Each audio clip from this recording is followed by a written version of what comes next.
Samsung products have been known to be one of the best. I mean, it's a tech giant. From cell phones to TVs to washing machines, SSDs, HDDs, RAM sticks, and a whole lot of other things about cell phones, and more importantly, we're gonna talk about my personal picks which I think would be great for you, the average consumer. First though, we have to ask, why Samsung? First of all, I want to get it out that I'm not sponsored by Samsung, nor do we get anything from Samsung. Secondly, I just think Samsung phones are great. They're appealing to the general consumer. If you need a phone, Samsung has what you need. Simple and easy. Anyway, I'm Tom and these are my top 3 Samsung smartphones, starting off with number 3 with the Samsung A35. If I were on a budget but needed a relatively powerful phone, I know the Samsung A35 has got me covered. The Samsung A35 has a sleek, fancy yet somehow simple look and aesthetic. It has Gorilla Glass Victus Plus on the front, a normal or regular glass back, and a plastic frame. It's a simple enough design, all except for the protrusion on the volume and power buttons. Now, personally, I'm not all for that because I'd really prefer flat sides, but this design choice is also a welcome change. The iPhone has IP67 protection, giving it dust resistance and water resistance up to 1 meter deep for 30 minutes. The display is a Super AMOLED screen with a maximum brightness of 1000 nits and a screen resolution of 1080 by 2340. Of course, the A35 wouldn't really be priced in the mid $200 if it didn't have features that were deserving of that price. It has a maximum refresh rate of 120Hz, which can drop down to 60Hz if you prefer. It doesn't support HDR content officially, but it's able to output HDR content. All of that is fit into a 6.6-inch package. The A35 was released with Android 14 with Samsung's One UI skin in front of it. The A35, along with other budget mid-ranger phones from Samsung, has an update policy of 4 major Android updates. The chipset on the A35 is the Exynos 1380, and you may have heard of the underperformance that Exynos chips were known for. Fortunately, the Exynos 1380 is actually a good performer for daily tasks and some casual gaming. Flagship phone nowadays don't have SD card support and also no 3.5mm jack, something I wish every phone had. However, the Samsung A35 supports an SD card installed via the second SIM slot. It's a bit weird having to share this SIM slot for the SD card, but at least it has an SD card. Unfortunately, there's no 3.5mm audio support, but that's fine. The A35 has a base 128GB storage and 6GB RAM model and a maximum of 256GB of storage and 12GB of RAM. Storage is again expandable via the SD card. Now, the cameras. Nothing too fancy to be honest. A 50MP main camera, an 8MP ultra-wide camera, and a 5MP macro camera. For selfies, you have a 13MP main camera. Another very Samsung thing to do is to add an under-display fingerprint, and it has that. The A35 has an optical under-display fingerprint sensor, which is not as accurate as an ultrasonic sensor, but it's still reliable. The A35 has got a 5000 mAh battery with a maximum charging speed of 25 watts. For the current price of $250 USD, I think it's worth getting this. Now, for our second phone, we have the Samsung S24 FE. Yes, an FE phone. This is what I think would be a good choice for a mid-level phone. Yeah, sure, we could have gotten an S22 Ultra for a few $100s more, but I think the S24 FE, for its current price of, let's just say it's practically $580, I think you get what you pay for. Let's quickly compare that to the S22 Ultra, priced at $700 at the moment. I think you get more bang for your buck with the S24 FE. If you still want to get the S22 though, that's no problem. We'll have links in the description below and we also have QR codes at the end of the video. The S24 FE has Gorilla Glass Victus Plus on the front and back, and it has an aluminum frame. It has a single and a dual SIM model, though unfortunately you can't use one of the SIM slots for an SD card.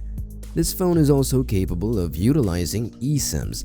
It's kind of weird though how flagship phones don't really have the options for storage expandability, while budget and mid-range phones do, but now well. The S24 FE has IP68 protection, which means fresh water resistance at 1.5 meters for 30 minutes, and of course, dust protection. The screen is a dynamic AMOLED 2X with a maximum refresh rate of 120Hz, but you can tone that down to 60 for additional battery life. You have also 1900 nits of brightness and a 1080 by 2340 resolution, just like the Samsung A35. It's a similar size as the A35, coming up at 6.7 inches. The phone was released with Android 14 with support for 7, you heard that right, 7 major Android updates. Like all Samsung phones, it comes with Samsung's very own One UI Android skin. This phone has the Exynos 2400E chipset, which doesn't spell doom for the phone, so no worries. It should be identical to the Snapdragon 8 Gen 2. You can expect some pretty decent and even awesome performance out of this phone. Again, it doesn't have SD card compatibility, and the base model is 128GB of storage with 8GB of RAM, with some models going up with 512GB or half a terabyte of storage with the same 8GB of RAM. Now when we're talking about cameras, we have a 50MP main camera, an 8MP 3x optical telephoto camera, a 12MP ultra-wide camera, and a 10MP front camera. As is the standard with most other Samsung phones, this has an under-display fingerprint sensor, but only optical due to it being an FE variant. Now, when it comes to battery life and charging, the Samsung S24 FE has a 4700 mAh battery with a maximum charging speed of 25 watts, but it's also capable of wireless charging at 15 watts with reverse wireless charging. That means you can charge other phones with this phone. Don't be greedy, share your battery. Anyway, for less than $600, I think it's a good deal still. And now, my top personal pick for a Samsung smartphone. It's the phone that I never knew I needed. Here's the Samsung S24 Ultra. Of course, it's the latest and the greatest from Samsung. Now, we all know the Samsung S25 is due for a reveal any time now, practically in a few months, but the S24, S24 Plus, and S24 Ultra are still going to be competitive. The S24 Ultra currently goes for as high as, let's just say it's $900. It's $100 under $1,000. This is a flagship phone, top of the line, top of the line. It's got a Corning Gorilla Armor front and back and a grade 2 titanium frame. Titanium. Unbelievable. Next thing we know, we're putting diamonds on phones now. Some models are single SIM, but some models are also dual SIM. Of course, this being a top-of-the-line phone, it has eSIM capability. Again, the trend continues. No SD card capability even with 2 SIM slots. Now the phone has IP68 protection, which means it has protection from dust and water at 1.5 meters for up to 30 minutes. The screen is spectacular. It's a dynamic LTPO AMOLED 2X with a refresh rate of 120Hz with an option to turn that down to 60Hz if you so please. It's also officially capable of HDR10+ with a peak brightness of 2600 nits. It's also got a resolution of 1440 by 3120, which is quite higher than the previous phones we tackled, and all that in a 6.8-inch package. Another thing that this phone sports is a stylus for writing and all that. Now, this phone was released with Android 14, and just like the previous phone we talked about, the S24 FE, the S24 Ultra has support for 7 major Android updates and comes with Samsung's very own One UI Android skin. The S24 Ultra has a Snapdragon 8 Gen 3 chipset, which is among the top 10 strongest performing Android chipsets. You can expect performance, awesome performance on day-to-day tasks and with gaming as well. Storage-wise, it's alright, it's alright. At minimum, you have 256GB of storage and 12GB of RAM, but some models have 1TB of storage and 12GB of RAM. Now what about the cameras?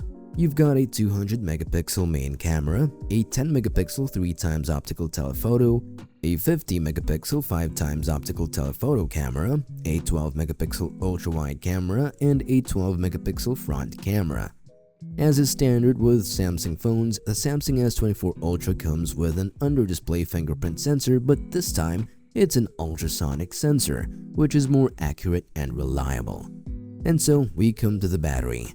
It's got a 5000 mAh battery with a charging speed of 45 watts, with wireless charging speeds at 15 watts, with 4.5 watts of reverse wireless, which means you can charge other phones, but only at 4.5 watts, which is pretty slow. For $900, you get a pretty premium phone with a titanium frame and a pretty good camera set.